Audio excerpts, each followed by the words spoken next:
தயானந்தன், தற்பொழுது மெரினாவிற்கு செல்லும் அனைத்து சாலைகளும் தடைப்பட்டிருக்கும் இந்த சூழலில் எந்த பகுதியிலிருந்து மக்கள் தற்பொழுது அங்கு வந்து கொண்டிருக்கிறார்கள்? எந்த பகுதி, பட்டினப்பாக்கம் போன்ற எந்த பகுதியைச் சேர்ந்த மீனவர்கள் தற்பொழுது இந்த மெரினாவிற்கு வருகிறார்கள்? இது குறித்து சொல்லுங்கள். அதாவது போராட்டக்காரர்கள் கலைந்து சென்றதுமே, அதாவது கடற்கரை பக்கமாக குயிலர் என்று நாம் முன்னரே பதிவு செய்திருந்தோம். இந்நிலையில் அதற்கு லைட் ஹவுஸ் பகுதியிலிருந்து பட்டினப்பாக்கம் அருகிலிருந்து ஏராளமான மீனவ மக்கள் தற்போது கடற்கரையோரமாக வந்து கொண்டிருக்கின்றனர்.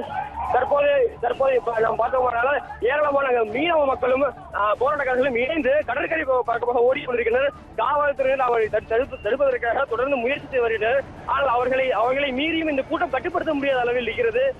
காவல்துறையின் எண்ணிக்கை விரைந்த போராட்டக்காரர்களின் எண்ணிக்கை வெகுவாக அதிகமாக இருப்பதால் காவல்துறை வெகுவாக தயாரி வருகின்றனர் என்பதை நம்ம காட்சிகளாக பார்க்க முடியாது. அடுத்தபடியாக கடலுக்குள் ஒரு படகில் கருப்பு கொடி ஏந்தி அங்கு தங்களுடைய இதுவை வெளிப்படுத்தி வருகிறார்கள். அது குறித்தும் விரிவாக சொல்லுங்க. அவர்கள் மீனவர்களா, போராட்டக்காரர்களா? இது குறித்து சொல்லுங்க தயானந்தன். அதாவது தற்போது போராட்டக்காரர்களுக்கு ஆதரவு தெரிவித்து வருவர்கள் மீனவர்கள். அதாவது பக்கத்தில் பட்டினப்பாக்கத்தில் ஆதரவாக தற்போது குரல் கொடுத்தும்